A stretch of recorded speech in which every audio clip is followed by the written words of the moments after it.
t'ho portato. Sì, no, invece dobbiamo fare un po' di cultura, insomma, nella nostra trasmissione. Non dovevo mica solo dire cazzate.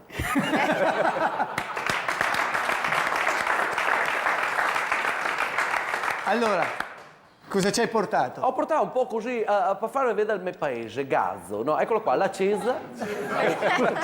La Cesa di Gazzo. Dopo vediamo se avevo portato. Aspetta che ne altre che ne ho portato 5 sì. Ecco qua, Palazzo de Merli. Che uno dice, che Palazzo de Merli? Capito? No. Se facciamo così, de Merli. Come qui che svolazza in aria. Dopo vediamo, se avanti, la casa di Mezzio. Dopo la casa dei miei cugini, dopo vedevo dove riesce qualcos'altro proprio di Gazzo. Come pensavamo qualche monumento. E il zerbin dei miei cugini, che quando entri, è il zerbin dei miei cugini, tu capisci? E dopo vedevo che osi del Buzzatello. Qua è proprio un'osi del Buzzatello dove ti vai lì e cresce cosa nell'osi del Buzzatello, vediamo se che ne ancora, perché qua ha un senso, perché dopo magari se arriva agli altri, perché nell'osi, ecco, cresce la zanzara pezzata, che se te vedi, là tutte pezze, scusa, ti spiego,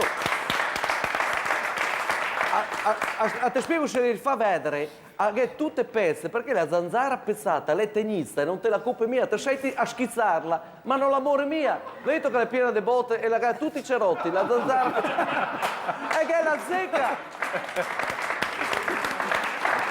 E dopo... Come la chiamate in dialetto la zanzara? La sdinzala. Ah, sì.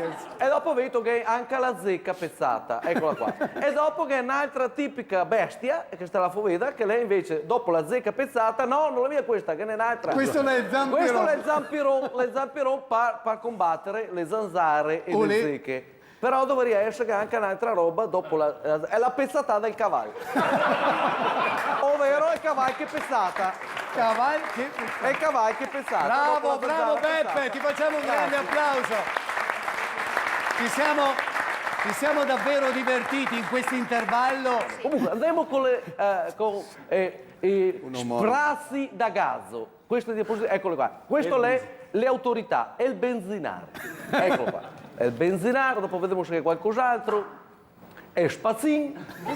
Eccolo lì. Dopo dovrebbe essere anche la gastronomia, se non ricordo male, che ho portato. Vediamo un po', no, questo è la zucca. Eccola qua. La zuppa con la zucca. È il zuccotto. Eccolo lì. Ecco, mi ricordo eccolo qua. I spettacoli, tu capisci? Enzo Ghinazzi e Scancanazzi. Ecco. Perché Gazzo non è mia vera che lei è un paesetto lì sperduto tra Spiazzi, no scusa, Sustinenza, Tomba Sosana, Correzzo, cioè Spiazzi, Gazzo, lei viva. Tu capito? Bene. Vai a Catarne, vai a Gazzo. Bene.